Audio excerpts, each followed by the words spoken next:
Og vi fortsætter her i del 6 af kapitel nummer 14 om den højeste ild. Og vi var midt i punkt 1650. Men da kulminationen af hankønstilstanden skaber en mættelse af denne tilstand, afføder den samtidig begæret efter modsætningen.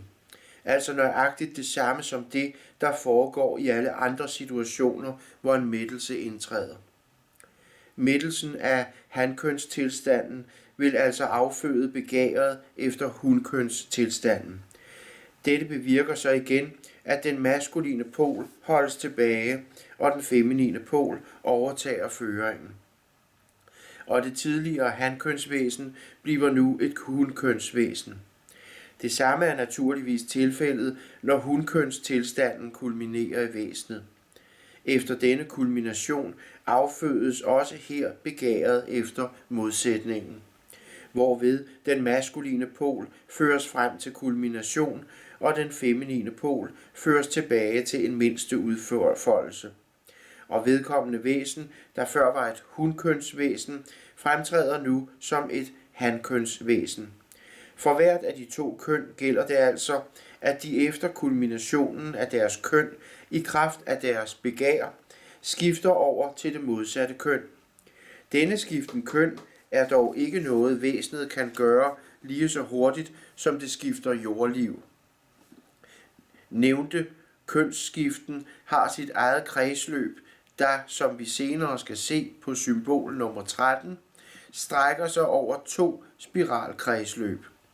Hver anden gang det levende væsen oplever at være individ i spiralkredsløbets dyrerige, er det et hankønsvæsen, og hver anden gang et hunkønsvæsen, og således fortsættende i al evighed. 1651. Væsenernes kønstilstand er altså ikke permanent, da de to poler hver især befinder sig i en evig rytme eller bevægelse, hvilket her vil sige forvandling fra en latent til en kulminerende tilstand og tilbage igen, kan væsenerne umuligt blive ved med at være hankøns- og hunkønsvæsener. For at være et 100% hankønsvæsen må den maskuline pol i væsenet kulminere, og den feminine pol være i en latent tilstand, medens det omvendte er en betingelse for, at det kan være et 100% hunkønsvæsen. Disse to polkonstellationer i hankøns- og hunkønsvæsenet er ikke permanente, men forandrer sig således, at den kulminerende pol efterhånden stagnerer, taber noget af sin kraft, mens den modsatte pol efter sin mindste udfoldelse tager til i kraft, således at de to poler i væsenet til sidst bliver jævnbyrdige over for hinanden. I denne tilstand er individet nu blevet til et væsen, hvis modsatte pol er lige så medbestemmende i dets sanse- og oplevelsestilstand og den deraf affødte viljeføring som den ordinære pol. Da den samme udvikling foregår i begge de to køns struktur, således at de to poler i hvert af væsenerne bliver jævnbyrdige, ophører hankøns- og hunkønstilstanden. Et væsen, i hvilket de to seksuelle poler er jævnbyrdige, er hverken mand eller kvinde. Og vi har her for os en helt ny væsenstype. Den jordiske mand og kvinde er altså i kraft af deres seksuelle struktur på vej til en helt anden oplevelsestilstand end den, de nu repræsenterer. Men da de seksuelle poler i begge væsener efter denne udvikling blomstrer i jævnbyrdighed, udgør de nævnte væsener i denne tilstand et helt nyt køn. At dette nye køn har sine egne særlige love og livsbetingelser, lige så vel som hankønnet og hunkønnet har sine, er selvfølgeligt. Intet i livets kosmiske struktur er kaos eller tilfældighed. Alle foreteelser i nævnte struktur har sin ydeevne, men denne ydeevne kan kun være et resultat af opfyldte særlige betingelser. 1652. Vi er således her blevet vidne til, at den højeste ild fremtræder i 3 køn. Men i virkeligheden danner disse 3 køn ikke mere end 2 fuldkomne køn. Hankøn og hunkøn er nemlig hver især i sig selv kun et halvkøn. Altså det halve, et halvkøn. Det er derfor, at disse 2 køn må forenes i ægteskab eller paringstilstand for at føle sig hele. Ved paringsakten kan de opnå et vist elementært glimt af det virkelige livs eller en højere tilværelsesforms salighed. Og kun i dette glimts varighed udgør de tilsammen et helkøn. Og de oplever således en moment eller lynoplevelse af den fuldkomne livsoplevelse.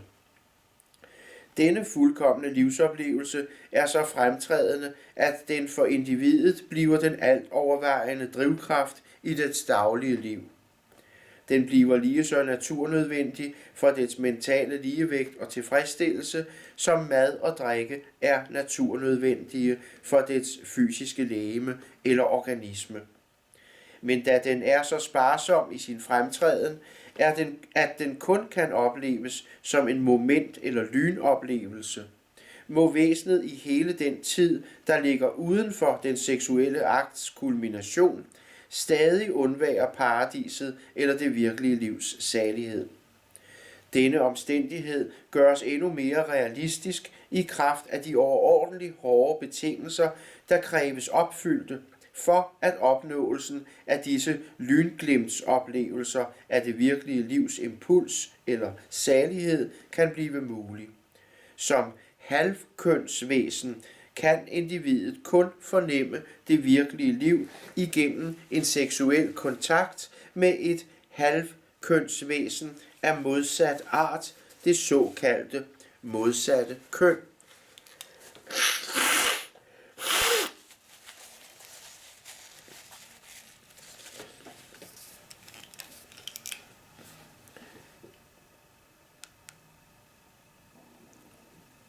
Ja, hvor kom vi til? Jo, 1653. Da det samtidig befinder sig midt i en verden af halvkønsvæsener af sin egen art, det såkaldte eget køn, som det ikke kan opleve salighedsglimtene eller det virkelige livs impuls sammen med, har det ingen seksuel interesse af disse væsener. Det 100% halvkønsvæsen har intet talent for sympati eller kærlighedsmæssig forbindelse eller kontakt med væsener af dets eget køn. Der er ingen ild i et sådant væsen, der her varmer instinkterne op til længsel efter at udveksle kærtegn med disse væsener.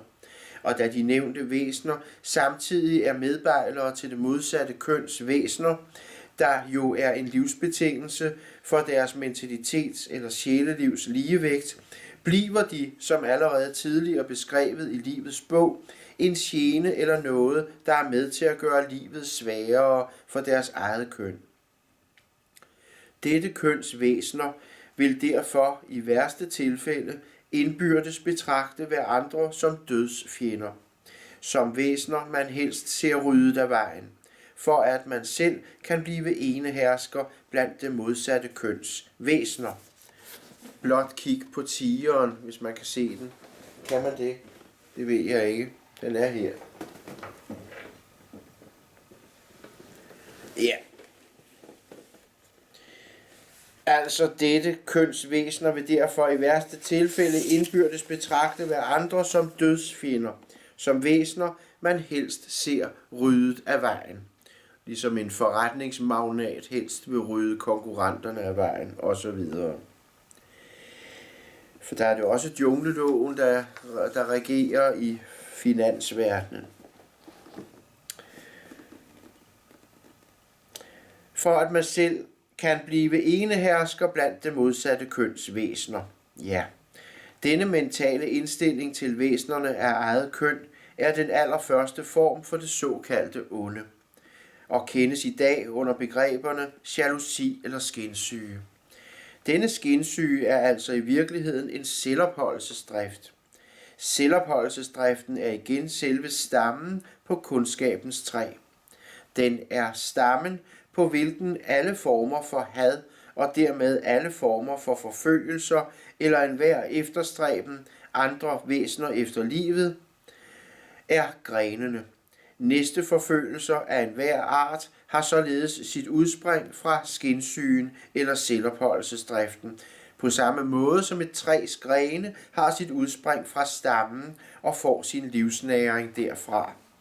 Man kan også sige, at selvopholdelsesdriften og dens samlede forestillingskoncentration, selviskheden eller egoismen, er en flod, og alle de forskellige former for næste forfølgelser eller for manifestation af ukærlighed er denne flods bifloder, åer og bække. Og aldrig før i jordmenneskehedens historie har disse selviskhedens bifloder, åer og bække været en større kendsgerning, end de netop er i dag. Er hele den jordmenneskelige tilværelse ikke netop i den nuværende tidsepoke en ligefrem uigennemtrængelig labyrint af disse selviskhedens forgreninger? Og var det ikke netop denne selviskhedens eller egoismens kulminerende udstrækning, der er forudsagt som helvede, som Ragnarok eller som dommedag, og deres tidsepoke som de sidste tider, hvorefter en ny himmel og en ny jord skulle blive åbenbaret, skulle blive herskende. Vi ser altså her, at hele den jordmenneskelige mentale fremtræden og skæbne af i dag har sit udspring i denne opdeling af væsenerne i to halvkønsvæsener, ved hvilke adgangen til salighed eller den virkelige oplevelse af livet mere eller mindre er baseret på en slavelænkning eller en udryddelse af ens eget køn. 1654. Jeg tror, vi tager den lidt ned. At der må flyde meget blod i verden under disse omstændigheder er selvfølgeligt. Men er det ikke lige så selvfølgeligt for det højintellektuelle menneske, at denne ordning i verdensstrukturen umuligt kunne undværes? Hvordan skulle det levende væsen opdage livet, eller i det hele taget være levende, hvis ikke der i verdensstrukturen forefandtes noget, ved hvilket dets eget liv kunne markeres? Kan det gøres på anden måde end netop ved skabelsen af dets modsætning eller kontrast? Den højeste opgave i verdensstrukturen og dermed i det levende væsen er således i første instans at skabe en modsætning eller kontrast til det absolute liv. Men en modsætning eller kontrast til den virkelige eller evige livsoplevelse kan jo kun være en uvirkelig eller timelig oplevelse. Vi ved allerede igennem Livets Bogs tidligere kosmiske analyser, at jeget og dets skabeevne og dets heraf frembragte resultat, det skabte, er evige foreteelser, og da de er uadskillelige og dermed danner den enhed, der udgør det levende væsen, er dette væsen altså evigt eksisterende.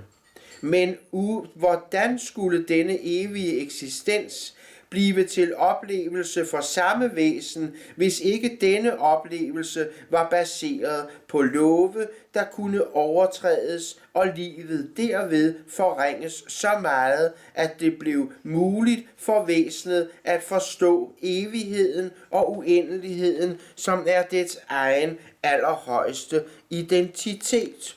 Vi fortsætter i næste video, som bliver nummer 7. Man skriver i søgefeltet Den Højeste Ild Kap 14 del 7.